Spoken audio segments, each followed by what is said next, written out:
我觉得第一次打 LPL，然后有一些压力，就导致自己发挥不出自己本来的水平。所以说，希望在这2周的学习后，在接下来的比赛我能打出自己应有的水平。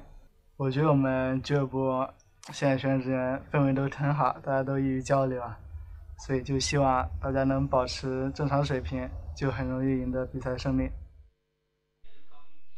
Welcome back, everyone. You just heard from Bing about how he's not quite playing up to standards, to what he's expecting in this mid lane. Well, he's really going to have to step it up here because BLG have brought their A game, or should I say their Ornn game, and now FPX have got to try to deal with that in Game 2. Yeah, Bing is a crucial member for this team as well of FPX and their success running around on the Rift. If Athena's running rampant, if AmazingJ is running rampant, there are a couple of places where they really do need to reassess themselves and come back into Game 2 with some extra layers. So then let's get into that. So, of course, big priority for this, BLG, they've got side selection. We'll see if they go towards blue side or red, but these picks for FPX are going to have to change. They cannot allow that Ornn or that Ryze to go through again. And something we said in the post-game that we have to reiterate here is that Ornn may still get let through, but first and foremost, side selection choices as well. If they started on blue side, FPX maybe on red side this time. A lot of these teams, I know Clement was talking about it before the show, seem to prefer blue side. So for FPX to lose on that side of the Rift is always going to be a cause for concern and something that they'll have to consider coming into the next game. For me, Ryze is something that they should be looking at as a higher priority, perhaps even banning that one away instead of the Azir at this stage. Even though Athena's Azir is fantastic, the Ryze just...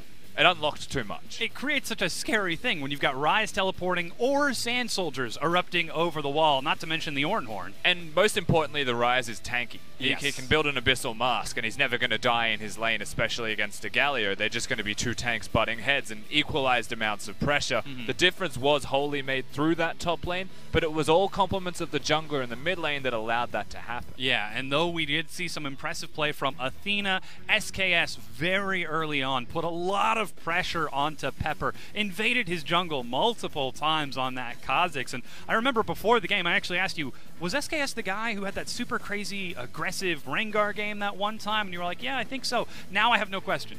We have seen that he can be that aggressive guy. And if he does it again, then Pepper could be in trouble.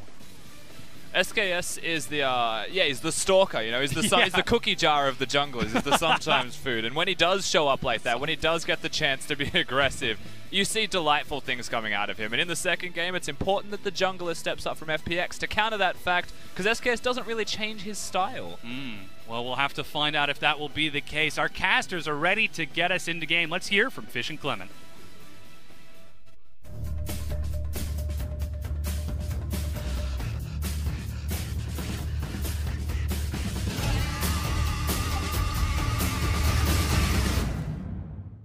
Thank you very much, Dominic, Dom, Roma, as well as Zach, Rusty Pie. We are about to get into game number 2 of this best of 3 series. Currently, Bilibili Gaming are up 1-0 over FunPlus Phoenix, and it worked out exactly how we thought this would go. FunPlus Phoenix aggressive early, didn't work out for them. Bilibili Gaming punished them in that match, as well as them not being able to do too much late game. Yeah, and now we're going to see Bilibili Gaming head back to the blue side as production just dialed us in on that.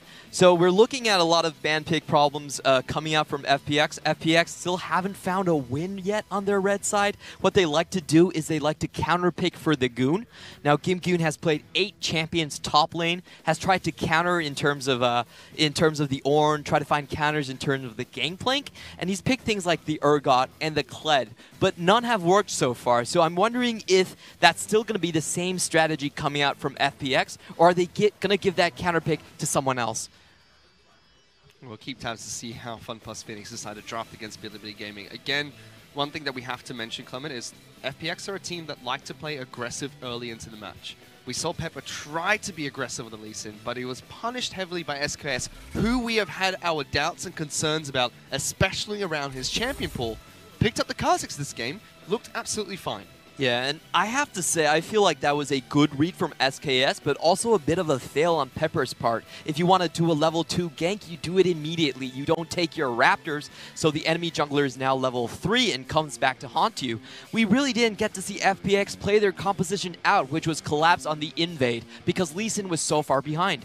Which punished them even heavier when BLG were able to rotate towards top side of the map and do exactly what we said would happen in the last Champion Select, which was punish Gimgoon's gangplank. But enough of that, let's get into the second match of this best of 3. Already the bans have been completed in the first ban phase. Kog'Maw, Jarvan, and Camille are the 3 bans that come out from BLG, whereas FPX, they take away Azir, Sejuani, and Ornn. Vladimir instantly locked in for BLG, with Ryze and Taric being taken away by FPX. So a lot of these are very standard respect bans coming out from both sides right there. LWX's Kog'Maw especially scary. Now this BLG Vladimir could be a flex pick into the mid lane, so we're not really sure where that's going to go. FunPlus Phoenix, however, is going to go for the Snake Shell, where it provides so much good engage. You Cosmic Radiance, and then you pull the Realm Warp for an instant, unstoppable, invulnerable engage. So let's see if they can use that composition wisely from FPX and see what else they decide to throw into that Realm Warp with Taric. SKS, though, will go back to the Kha'Zix pick, as Sejuani and Jarvan, his 2 more comfortable champions, have been taken off the table. And we'll have to see what they round out their first draft of team compositions with. Vladimir is one of them that gets constantly banned out by the opposition team, which they got first pick, and Kalista gets picked up by Jinjiao. We said Sivir was one of his comfort champions in the last match. Well, he's definitely comfortable on Kalista as well. It's kind of an interesting look on Jinjiao's face. Kalista so far not a champion that they have picked a lot this split. They really do prefer kind of the hyper carries. They picked the Caitlyn, the Tristana a bit more than the Kalista. Kind of new look for them, because if you have a Kalista, it is going to force you to play bot side. On top of that, we've seen a couple of teams move away from the Kalista pick. And we even had a question last week, are LPL teams dropping the Kalista? The answer was no. They still pick up the Kalista from time to time. Whereas Rek'Sai is the pick-up of choice for FunPlus Phoenix. Not something we see very often in the current meta, but from time to time is a jungle pick. And we do see it a lot as a counter pick against the Kha'Zix. This does not allow Kha'Zix to engage on you in terms of team fights. You can always hear him when he's coming in. Heading into the second ban phase, we're going to have Galio banned out by FPX, and Varus, the ban that comes out from BLG. Still waiting to see what else they're going to target out here. LWX's champion pool so far being hit by BLG, whereas Athena is the one that FPX have been trying to lock down. Yeah, FPX do feel like this Vladimir could potentially still just be in an ordinary top laner. Banning out the global composition away from the Kha'Zix and Shen combo. Now, Road has been one of the big Shen players, Shen supports in the LPL. Already picked it up twice. For BLG right now, I do think they're thinking about the Tristana. Yeah, they do ban the Tristana away because that's such a good combination into the Kalista. Kalista, if they have just 1v1 scenario, actually loses out to the Tristana, and if you throw Taric on top of that, it actually becomes a very difficult matchup. LWX can always go back towards the Ezreal, which he played in the last match, and we were harping and harping on the fact that one team fight where LWX looked really strong. Oh, he was so close. A bit too hyper-aggressive, costed FPX the turnaround over that Baron play. He does go back towards the Ezreal in the bottom lane, pairing up with the Taric. BLG still have a possible mid or top, and then also a support to pick up. Supports, we're looking at Alistar is still definitely open if they want to go that aggressive shell. They've got a lot of aggressive champions at the bottom lane they can go towards. As you mentioned, Alistar's one of them. Tahm Kench still up and available if they want to go back towards the safe route.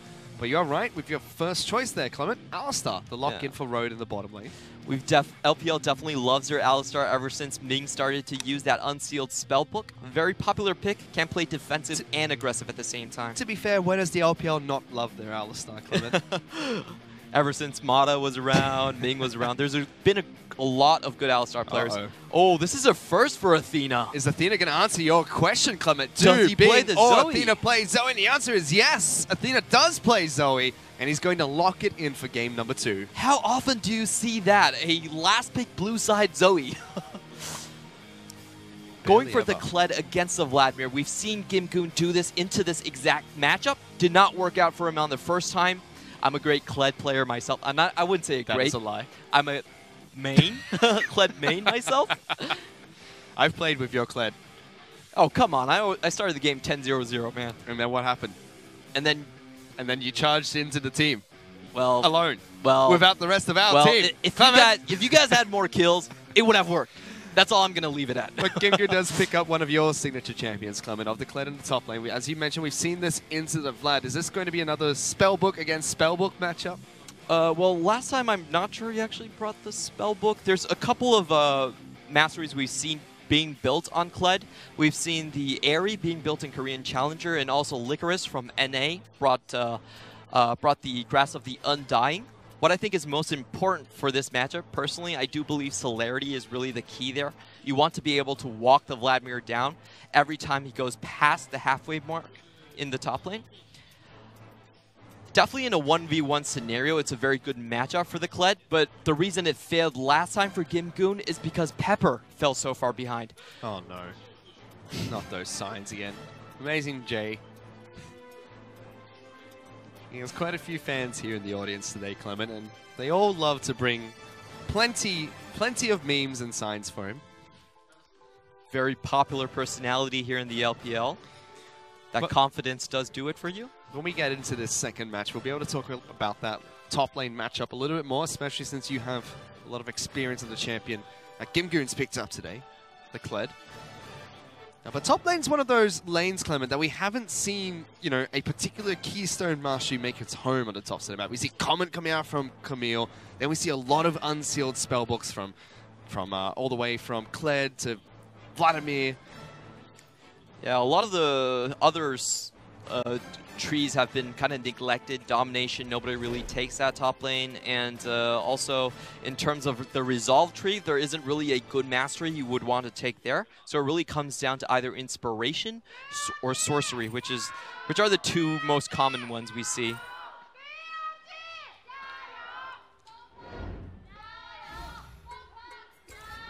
Uh-oh. Oh, the cowbell. No. Don't pan to him. Don't encourage him. I left this behind when I left the OPL. Don't! Make it stop! Okay, they heard me, so they did make it stop, Clement. One way or the other.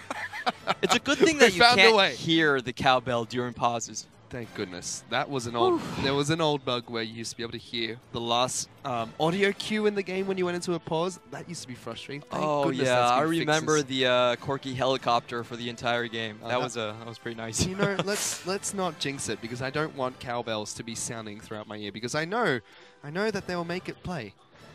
But we are in a we are in a pause here, so we'll have to see what's going on. Hopefully, be able to get that delay fixed as soon as we can. Gives us some time to talk about these two teams, Clement, especially the fact of Bilibili Gaming storming into the LPL. We know that historically they've been able to make great runs in the LPL, especially back when they were made the big run of LSPL all the way to Worlds in a single year. Now, looking like a contender in their conference to try and take one of the top spots moving out of the group stages. Yeah, they currently, if they take this series, they will be 4-2, and that would place them on the same pedestal as Snake. Of course, they would be second because they did lose the head-to-head, but still a top spot. Snake has just been looking like one of the dominant teams who have got a perfect read on the meta at the moment. Whereas for FPX, they're going to be going into cross-conference as well next week, but they still have another game to play within their own group, only picking up a single win. Surprise, surprise, though, who it's going to be up against, as we actually do get a chance to look at all the keystones. So many unsealed spellbooks, Clement. There's just so many of them. Yeah, I feel like the summoner cooldown reduction is just such a big part of pro play right now. 25%? Yeah. If you don't have it, it means that every time you trade summoners, then the person that does use unsealed spellbook can come back for a repeat game. And the success rate for that is going to skyrocket just because of that rune. Also in the top lane, if you want to get an early kill and you want to bring Ignite, Unsealed Spellbook is the best rune for you there as well. And we can see Gimgoon opting into that. He has opted into that, which is good against Vladimir. Whereas for AmazingJ, Clement, he's gone for Smite on his Vladimir. You see he helped out SKS nice and early, so SKS has cleared the entire top side of his jungle. Yeah, that's a very interesting one. Like, how did you lose the jungle clear speed? Their top lane smited for them. So that does kind of equalize the starting positions. You can start your top side and be on equal footing with junglers that started their bottom side. No combat summoner spell, however, for Gimgoon. For AmazingJ. So Gimgoon can try and take advantage of that. In fact, Pepper is already making his way into the top side of the map, looking to see if he can get anything cheeky going against AmazingJ, who has a ward in the river, so he should be perfectly safe and fine. But for now, we'll have to keep track of these junglers, because SKS is slightly accelerated, and Rek'Sai is, you know, one of those a little bit more unorthodox junglers that we see from time to time, but not very frequently. Yep. Does have kind of a harder gank path here. His best choice would actually be to go to the enemy blast cone and then come over the wall. Just decides to do his golems instead. Yeah. Then SKS, with the acceleration he got from AmazingJ, has been able to sneak into Pepper's jungle, take away a camp for himself. In fact, Alistar and Kalista being pulled out early just to give him some cover, but both junglers will head back to base. We talked a little bit about Bilibili Gaming earlier, Clement. FunPlus Phoenix, as we've mentioned over and over again, they opened the LPL with a very surprising game where they were not able to win, but they still looked like a good team. And then they were able to pick up a single win the week after. But since then, no wins for them, Clement. It just seems like this is a good team with a lot of problems still that have been denying them their victories. Well, what we've really seen is their problems in the early game have kind of compounded upon themselves. Pepper, though he has his moments, also has his very, very bad games. Most notably that FPX does have the worst blowout games in the LPL. We saw this last series against WE where the Azir missed his ult, missed his EQ combo, and then lost his mid turret very, very early on in the game. What they do need to learn is how to recover from their bad starts. And here we're seeing the runes coming out from Vladimir. Yeah, AmazingJ going into the domination tree second after inspiration. Magical boots picked up, as well as the stopwatch. Just gives you so much gold efficiency, Clement. Gives you 900 gold efficiency flat, and then you also get the additional bonus of having faster boots for the rest of the game. Magical footwear, it's probably the most popular rune right now. It does give you a lot of free gold there. And I just want to talk about a little bit about the early game, how we saw another great clear from SKS. Actually decided to not take his red buff, go into the enemy jungle, steal away 2 camps, and then come back. It's giving so much ability for the bot lane to actually just push in and kind of bully out that lane. We can see a small CS lead coming out from Jinjiao already. If Pepper can't farm anything on the bottom side of the map, the time he spends in the bottom lane is wasted. But they're looking to try and collapse onto Road. Blast Cone is there. Good lockdown. They bring him over towards the Dragon Pit, though. Road jumps back over. Ignite onto Bing. Flushes away. And Athena had heal on his W, so he's able to save him. And now they're going to put Taric to sleep. SKS flashes forward. Crisp in so much trouble. Hit the dragon? We'll be able to get out through the backside of the pit. Oh. And FPX lose 2 flashes there, Clement. That was a great play from Road right there. Gets knocked down and then flashes down and then comes back up again to avoid all the damage. And if Athena had one more skill shot, able to trigger that what is it? Cloud Drake? Yeah, Cloud Drake. Oh, Cloud Drake. Yeah, he would have been able to have killed Crisp right there. Meanwhile, top side of the map, Gimgoon has hit level 6 and trades aggressively against AmazingJ. And you can see the way you want to trade against this Vladimir is you want to walk up to him. Your base movement speed is 25 points faster than the Vladimir, so you want to walk up to him, proc your E, have your second E, and just kind of walk him down in lane. We can already see that AmazingJ has gone back to base, picked up the teleport for himself, as well as a couple of items. Whereas Gimgoon, he's just sitting fine top side of the map. He doesn't have to recall anytime soon. But you do kind of need a lot of kills early against this Vladimir. If they just kind of develop naturally, the Vladimir will have a lot more wave clear potential, and at that point it becomes almost impossible for the Kled to win the lane. So even though it does seem like Gimgoon is able to bully the Vladimir a little bit, I wouldn't say this is a good situation for him. He still needs to be further ahead. And already the teleports into the bottom lane, Clement. Chris is going to return down, hold the minion wave for LWX, who does not have the luxury of picking up Unsealed Spellbook. As Road's the one that goes for a gank in the mid lane. No flash available for the Alistar, means he can't collapse onto Bing, who sidesteps the Sleepy Trouble Bubble as well. But Kleptomancy, this is some of the spell that we only really see picked up by 2 or 3 champions. Gangplank as well as Ezreal, the 2 that really come to mind. Then we also have Fiora's picking up from time to time.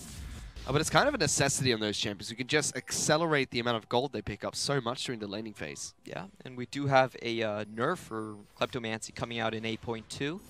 The tables are being changed, so they'll get less stuff. Right now, I do think it's a bit overpowered on things like Gangplank, who can always get that 13-minute Triforce.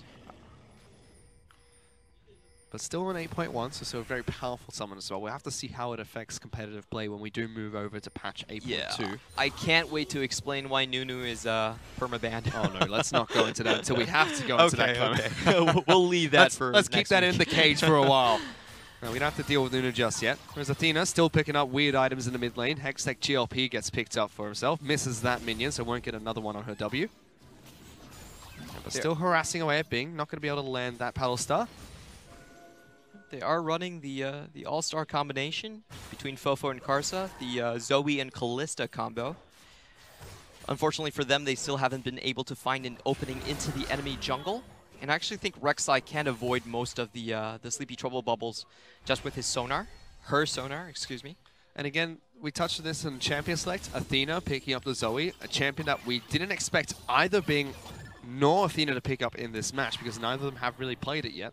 Yeah, that is a very interesting thing to see, that last pickup being Zoe.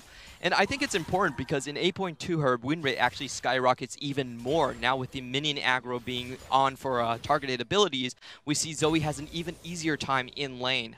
So I think it's a very important champion that I feel like Bing should be able to pick up after Chinese New Year. If he doesn't, that's such a huge detriment to your ban pick phase. I mean, potentially he could already play the champion, just hasn't found the opportunity to do so with FunPlus Phoenix.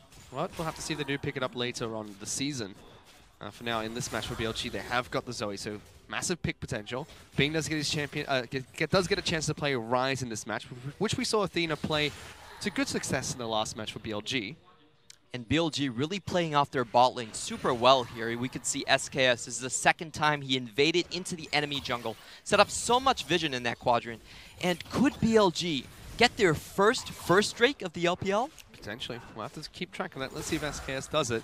But as you mentioned, there's just so many wards placed down in FunPlus Phoenix's blue side of the jungle. It's been lit up like a Christmas tree. Only one in the jungle for the side of BLG that was placed down by FPX. Close to the Raptor camp, just above red buff. I don't feel like FPX is playing around their top side well enough. They did counterpick for Gimgoon. He hasn't gotten any kills, which I would actually put him behind at this point, to be honest. He is going in right now, though. They're going to try and get a gank in the mid lane against Zoe. In fact, Road using teleport to jump into the mid lane to help him out. Athena was perfectly fine, didn't even have to use any summoner spells to get away. We could see in the top lane a full rotation coming out from Gimgoon, and AmazingJ able to heal up instantly. So that counterpick is no longer going to work for Gimgoon. Tiamat already complete for Gimgoon, whereas AmazingJ just picks up the arm guards. Looking to complete the Spell Thief's Edge soon into a Frost Queen's Claim.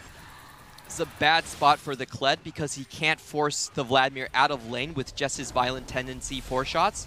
And once Vladimir is able to out-sustain him with the later Qs after that combo, then you pretty much can't do anything to him in lane. So far this counterpick not looking so good for FPX. What I really wanted him out of this draft was a early engine, something that they could snowball off of. Unlike the first game where they really didn't find their groove, in this game I kind of wanted them to do something for Gimgoon, like snowball his lane a little bit, but it's looking like a very passive game all across the board for FPX, and that's just not a good look for them. Especially since they're a team that relies on their early game aggression. BLG, on the other hand, they're happy to play this one late. We've seen what they can do before, all the way back to when they were IMA with late game plays. So they should be fairly comfortable in the spot they're in right now. And as you mentioned, they're the ones with the reverse matchup. Oh no, that's a redemption being picked up by Zoe, which is just horrible to look at when she has the item. Oh, what do you mean? You She don't just like send it Death by bottom Redemption? No, not Death by Redemption. They could just send it bottom lane and heal up the bottom lane duo. Yeah, they could do that as well. Whereas unfortunately, it doesn't look like BLG would be able to pick up their first dragon in the game yet here, because they optimize to go towards Rift Herald instead for SKS, while Cloud Dragon is the focus of choice for Pepper. That's a smart move there from BLG, even though getting your stats right would be kind of cool, but Herald is definitely a higher priority pick right here. Yeah, getting stats right or winning games. I still think they would pick winning games here, Clement. Definitely. Because Athena's been able to pick up Ooh, a teleport. Gimgoon knows this though. Oh, he's being aggressive, actually going to charge on towards SKS. makes him drop Rift Herald aggro. So BLG don't even get the pick onto that objective. I'm not sure FPX actually has a scaling advantage hello. this game. Oh! Gimgoon Taking over. into the Rift Herald pit, picks it up for himself. Meanwhile, SKS goes toe-to-toe against Pepper. Pepper jumps back out with the ultimate, uses a stopwatch in the last second to avoid AmazingJ's damage, but a final transfusion will be able to take him down. SKS, though, locked down by Gimgoon, will be the return kill picked up by FPX. And they're still going here. Being as well as Chris, looking to try and lock down AmazingJ, flashes away from the Taric stun. Even though the first kill does go over to BLG, I do feel like overall that was advantage to FPX. They now have their Herald and also the mid lane flashes. Top of that, Gimgoon gets a kill on top of the map. Is equalized by AmazingJ, but he has the Rift Herald now as well, Gimgoon. He must be pretty happy with that pleasant surprise. Yeah. In terms of scaling for the late game, I'm not sure FPX can actually find any solace that this game is going so slow. They do have a composition that needs to walk up to BLG. And BLG have the Alistar and they also have the Zoe poke. Uh-oh. Good night, Ryze. Can he go for it? Nah, Athena decides not to jump in too deep for that kill. Zoe's just a scary champion. Yeah. In terms of Kled, he's actually not a very good scaling champion. Once it gets to the late game in 5v5 team fights, the enemy team can't decide who to tank that charge shot for them. He is a kind of a pick you really want to snowball early. So this is... FPX really need to find a way to start things in this game. And I think a lot of it is going to come down to this first Herald placement. Let's see, he is grouping up in the mid lane. Well, wandering around the river, I should say. And we'll have that Rift Herald for some time. Gives him an empowered recall if he holds onto it. And when he places it down, can we use a chip away at turrets? BLG, however, they seem fairly happy with playing this one slow. FunPlus Phoenix, definitely a team that you don't look at and say they'd be happy to wait the game out, but they do have some decent scaling on their side as well. Zoe's going to be able to pick up her own blue buff. Blue screens the blue buff.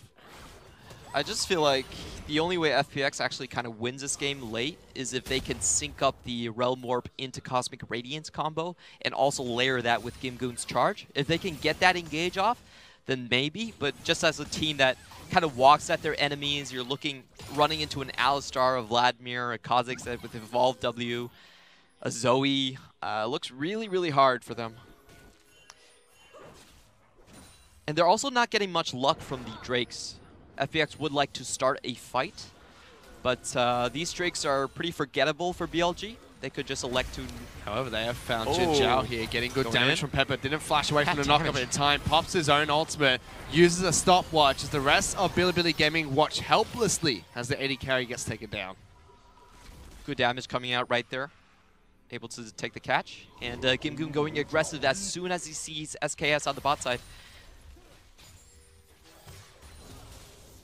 This does look like a tower for FPX. That is the pick they really needed in that match. Now they're going to put pressure on not only the mid lane with the charge coming out from Kled, looking to lock down Athena. He goes through the wall, and Bing's going to chase through as well. That cleanse being used by Athena is going to be enough. Road jumps in, gets a double pulverizer, and now SKS jumping in as well. That's 2 stopwatches used already. AmazingJ here as well. He's going to go to sleep. There's the blue screen on Ryze, and too much damage going to come out from Athena. SKS helps out with that kill. Full-blown team fight now, Clement, as AmazingJ.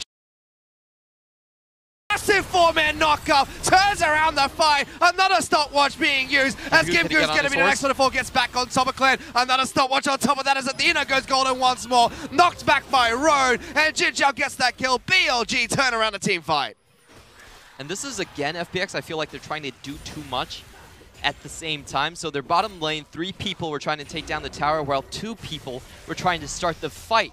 Perfect timing. It allows BLG to really get AmazingJ and also Road back into the fight at the same time. We could see that should have been a teleport from Road right there. We also had LWX snipe Athena after that team fight with the true shot barrage. Cool. It's just a little pick off coming up from FPX to try and pull that back. Still dead even in gold. Unfortunately, it feels like Gimgoon's kind of forgotten what Rift Herald does because that's expired. Yeah, Now this was actually a very good charge. You can see the way he uses it, cuts off the entire path, and once Athena was targeted, the flash actually didn't work. What he should have done was wait for the charge to hit and then flash. He would have been out. And there's just a 4v2 situation while the rest of FPX are still trying to get that bot lane. Road plays this team fight amazingly though. Yeah. He gets thrown in and then goes for the combo knockup. Oh, wow. So that's a 7-man knockup in total. Just from Road right there. And after this, we get the League of Stopwatches. Everyone just goes golden for a little bit, taking turns. And Gimgoon falls at the end of that team fight. Athena gets sniped off once the team fight disperses, but it will be FPX to rotate towards the top side of the map. They take down the top lane outer turret, and now have 2 turrets to nothing against BLG. FPX able to kind of stay in this game and snowball ahead a little bit by getting picks on the map. The pick from Jinjiao and the pick from SKS gave them those free objectives. But so far in the team fighting, I don't think they have a definitive advantage. Being a little bit too greedy on that last couple of fights. AmazingJ as well, he's scaling up quite nicely now that all the stopwatches have been broken. Except for the one on Road, I believe, is the only one that's left up. He has his own Zhonya's Hourglass. So the Vladimir should be able to do well in these late game team fights. Already has Ghost picked up on his Vladimir, so he can move around team fights a little bit more efficiently as well. This is going to be such a huge problem for FPX down the line. Imagine having to teleport your forces into a Vladimir. That doesn't sound like a very fun thing to do. FPX trying to start up this Ocean Dragon. Ryze is down there. Gimgoon has teleport available.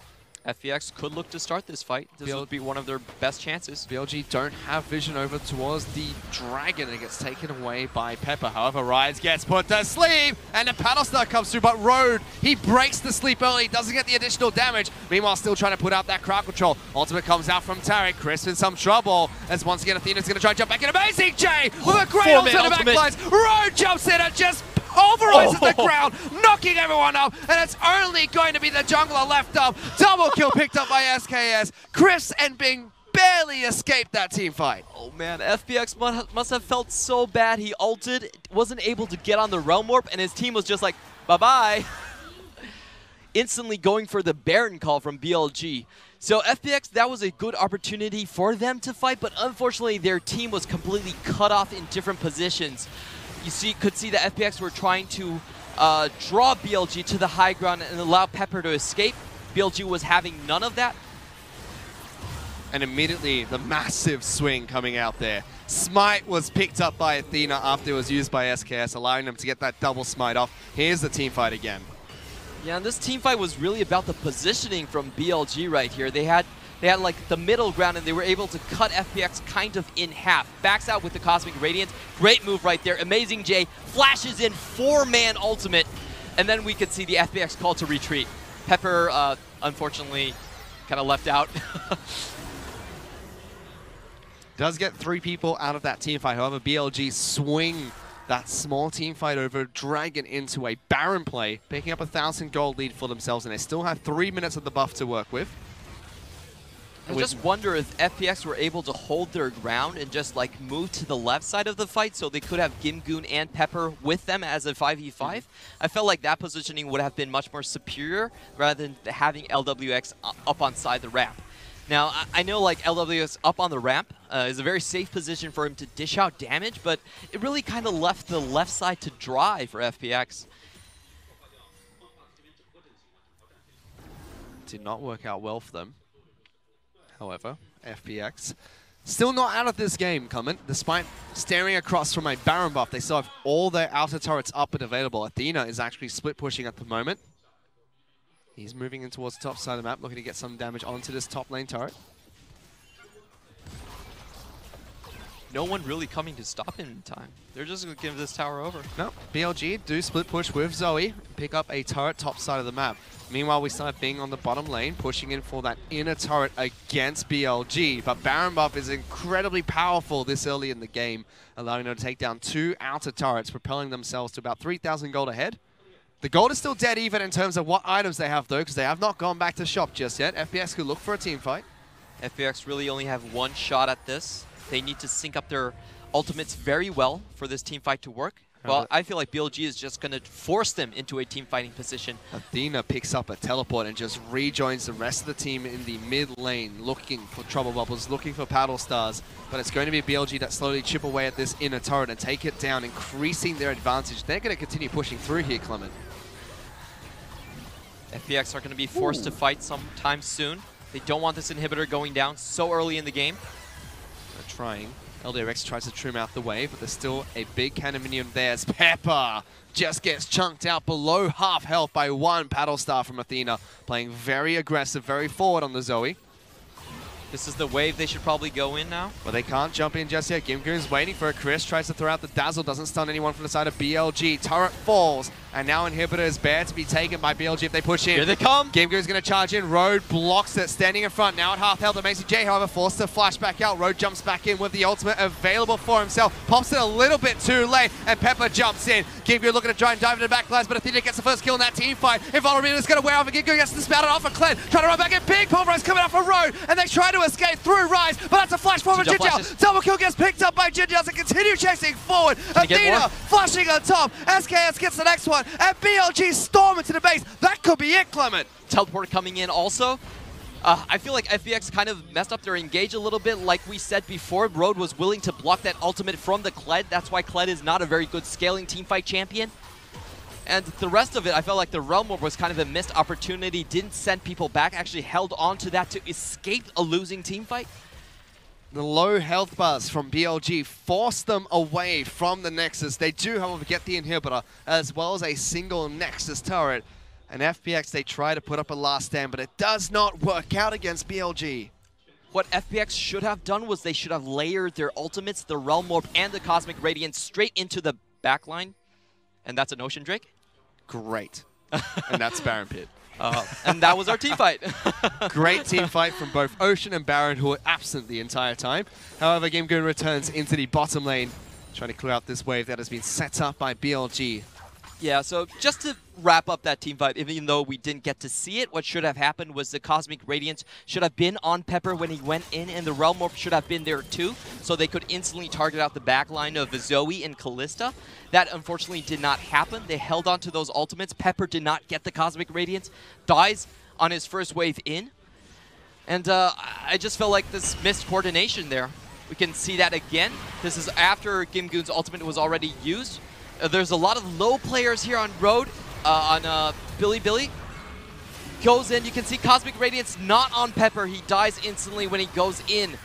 Realm Warp also not being used for the team fight. Kalista as well, just so strong against Taric's ultimate. Throws the sticks into people while they're invulnerable, rips them back out once the buff wears out. BLG turn around the fight initiated by FPX. They take a lot of turrets inside the base of FPX, I should say, as they're now pushing towards the bottom lane. No Baron buff available, but they are now incredibly far ahead. 7,000 gold up over FPX and slowly chipping away. And FPX are going to have no further chances to catch out members from Bilibili. It's going to be such a difficult team fight for them to actually win. Here comes Gimgoon. Looking to charge into the fight. Road gets locked down first once again. Still has the ultimate available. Will pop it pretty late here, fairly low on the Alistar, and BLG decided just going to disengage from the team fight instead. It's a very careful, measured play coming out from BLG. Gives FPX some breathing room. They retreat back into their base and deal with the super minions that are pushing in from the mid lane. BLG now will be able to take down an Ocean Dragon for themselves. Baron comes up in a minute on top of that. It's kind of an interesting type of playstyle. Gimgoon doesn't have his ultimate, but BLG feel like they should play it safe and wait on that flash from Kalista. Taking it safe.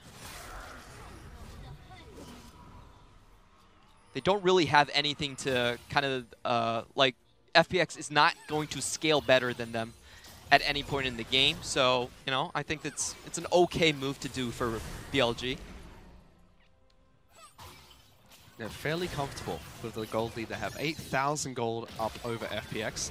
They've been able to shop as well, pick up a couple of items for themselves, whereas FPX struggling to find avenues to attack in this game. They get Gimgoon with the initiations, but every single time Road has been the one that's in front, the one that's ready to stop him during the charge. Oh, and you just hate that when you're playing Kled. It's like, why is this support so smart? How good would it be if I could run into Athena? Rhodes been a big MVP factor in this match. Been playing very well so far. Athena's actually going to swap out one of his summoner spells for Teleport to rejoin the rest of the team as Baron spawns. Looking for a fight now. He has the heal. Instantly BLG started up instantly. Pepper's going to spot this one out with a Tremor Sense as well. Was throwing over the Prey Seeker. And it's going to be Gimgoon that charged in straight away. Again, Road is there to meet him. Takes half his health and damage, pops the ultimate, and becomes incredibly tanky. FPX trying to fight this one nice and slow. Road's in trouble with AmazingJ, going for the initiation, gets good damage down. Realm Walk, Taric ultimate gets them out of harm's way, but it's still BLG with the fight. Good chip damage onto them. Rogue gets delivered to the backlines. No ultimate available for this Alistar, but it's starting a full-blown team fight. Look at SKS taking up 2-on-1 in the backlines. Big as his first target. He gets taken down, forcing Taylor to jump away, but he's gone. Good night, Chris. Double kill picked up by the Kha'Zix as LWX is his next target. Gets taken down. AmazingJ with the kill, and FPX get decimated here by Bilibili Gaming. Only Pepper left up, but not for long, as that's an ace picked up by BLG. Perfect ace coming out from BLG. Kites out the first portion of the fight and then goes back in. Once AmazingJ was among FPX carries, you knew that team fight was over. And they're just going to group up with everybody left up and available for BLG, taking it nice and slow. Inhibitor's actually going to respawn, stopping them from ending the game right there. But the death time, it just looked like they're a little bit too long here for FPX. And BLG pick up the clean 2-0 in this series. And FPX there, they knew they had no other way but to engage on that fight. They couldn't really hope for a steal against the Kalista and the over-leveled SKS. So they went in for that team fight, but again, it was a bit too little too late. I really think the turning moments for this series, or for that game, excuse me, were the team fights. Bilibili were able to hold their ground and even come out ahead. If the FPX were able to win those mid-game team fights, they could have had a chance with their composition. But once it went to the late game, I felt like Bilibili were able to outscale them. And a huge thing they're going to be looking for is their priority in team fights about splitting their members up. So if we looked at the bot lane, that first time when they were taking that bot tower, they were split up. When they were taking that Drake fight, they were also split up. And both times they let Bilibili kind of dictate the way the team fight was played. On top of that, FPX are known as the early aggressors. They're the ones that need to get that early leads. If not, it's difficult for them to play around Goon. If you give him the counter pick, you need to play around him. And he didn't get any love in the top side of the map as Kled was able to, keep AmazingJ locked down for a short amount of time. He picked up a few early kills for himself as well throughout the rest of the map. But the late game team fights, he was blocked by Road every single time, who had a great performance on the Alistar. That's the reason you see the Alistar ban out so much, especially the Kalista-Alistar combo. Going over to BLG, I feel like BLG, for this game, they're really making a statement about themselves. We can play the Zoe. We can play the Kalista and Alistar. It's going to make other teams so much more difficult to ban them out. And we've already said that BLG are making a run for top of this group, or at least one of the top few. They've done well so far. That'll be the last match they'll play in this part of the group stage before they move into cross-conference. And coming out with a 4-2 score is pretty impressive for them. Does secure them the at least second place in the East, in the West, excuse me. We'll see more of them heading into the cross-conference. FPX still have another game to play in their current group.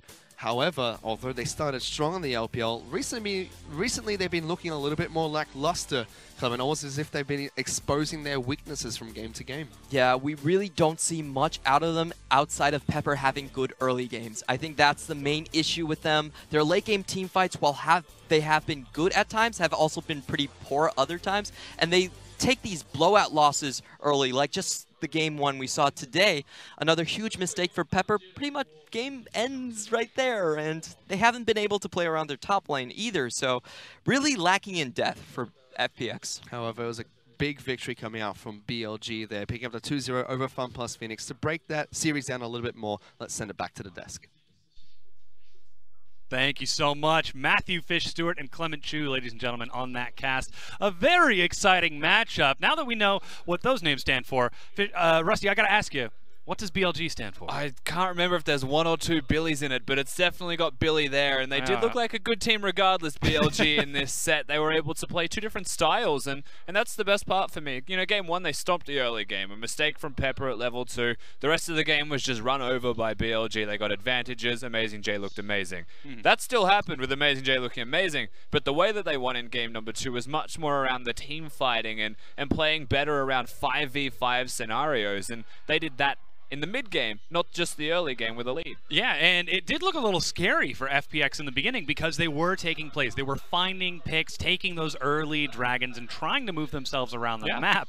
And I got to admit, I was looking a little concerned, like, oh no, BLG, they're falling back on the miracle play style. They have to wait for the late game for the Hail Mary, but then they just doubled down and turned it right back around. Yeah, honestly, the fights, like, and to kick it off as well, BLG did look good in this game. FPX actually started good as well coming into mid-game. We expected these big fights, and this is the first one that you're looking at. It starts well for FPX. They always do. They're always the ones engaging. They're always the one Kled charging, but Road teleported mid.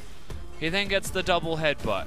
Kalista then arrives, and Road makes another big play on top of that. Meanwhile, you have to give credit to the rest of the roster. Athena, I should say, actually shows mastery of his champion. The first time we've seen him on Zoe. AmazingJ's team fighting was immaculate, but they're able to do this damage. They're able to output all of this pressure and do so much work strictly because they have Road standing in front of them. Strictly because AmazingJ is hitting fight after fight. Hemo-plague on multiple people. His pressure was ridiculous, and every single time FPX started a fight off, it felt like they lacked focus. Yeah. They couldn't kill someone, and then when no one was dead, it just turns on its head against them. It seemed like the only plan ended up turning around to be, how do we escape this fight? How do we escape this bad position that we suddenly have found ourselves in? They had a couple of great teleport escapes with those realm warps to get away from bad situations, but you can't always save everyone, and we saw the disastrous results of what happens when someone gets left behind. And I like the concept of FPX's composition if the Ryze is used as a disengage tool, because they can go forwards, they have a Taric, so the way that their comp works is Kled will charge, everyone runs in. Taric actually puts the stun onto the Kled, so whoever he charges at is stunned. They lock down and kill that target. But against a Kalista, it's just completely countered. Against an Alistar, it's also being countered because they can't kill that person. And so as compositions go, I do feel like FPX were just bested a little bit, and that was evidenced through every single time they tried to engage. I like Kled into Vladimir. I don't like Kled into the Alistar Kalista bottom lane where they just press a note button. Yeah, and tragically that note button was not quite enough to keep themselves alive because like Fish said during the cast, once you get Kalista getting those spear stacks up, once you get the Hemo Plague stacked up from AmazingJ, it just becomes so difficult. As a result, AmazingJ was able to do huge damage in these fights. He's going to take our man of the match again.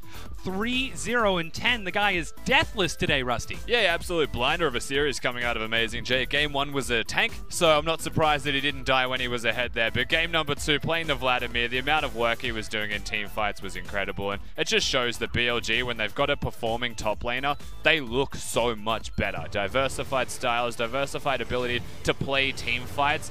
And it's not just AmazingJ, though this is a highlight reel for him after the Road highlights. It was Road working with him seamlessly. This one's a 4-man ultimate coming out of him. He is just... You'd be so salty that Ryze is able to get everybody out alive, just barely. Otherwise, they were all dead compliments of that Vladimir engage. And that was the last straw for FPX there in that game. Yeah, tragically, they just weren't able to turn it around. And again, this is FPX still showing, hey, they've got that decisiveness that we like from a young team. They are taking the chances with these fights, but they don't just quite have the experience just yet to close it out, to really take an early advantage and run away with it. Yeah, and it does feel like a fair amount of that actually comes back to exploring different drafting options for them, because I like on red side that they counterpick for Gimgoon, but if they're losing the rest of the map, then they need to entirely reassess that fact. A second pick on Taric, to me, is the biggest thing as well in that second game draft when there are counters and options against it. We saw Kalista do incredibly well. Why not pick a different role? Like, again, second ban phase and second pick phase, you can look towards support as a priority, but they don't change that priority, and I think that's where the problem is. They're a new team that have got set standards. and they never change and differentiate from the standards, and that norm is losing them games.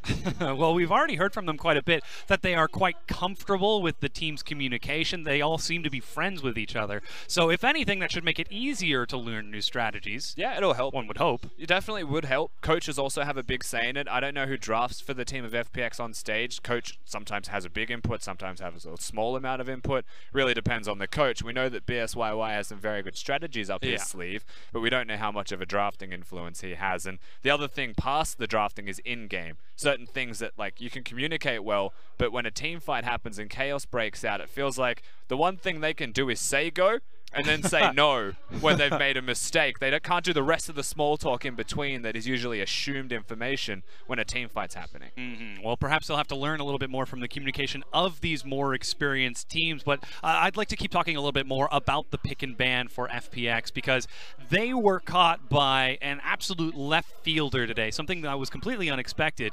BLG, they banned Zoe in 45% of their games. They do not play it, except for when Athena decides, you know what, I think I'm going to learn a new champion, and picks it up. Very last pick for his team as a final rotation. So BLG, they came into this match prepared. They certainly did, and credit to Athena for being able to pick up Zoe in a short time frame, understanding how important it is, and also just looking very good at it the first time that he picks up the champion. And it's a draft surprise for the opponents, and they played it very well around it. Yeah, they certainly did. Well, looks like our first set has wrapped up with a 2-0 victory for BLG. We're going to go ahead and take a quick break while we get ready for our second match. It's Vici Gaming taking on Edward Gaming. We'll be back soon.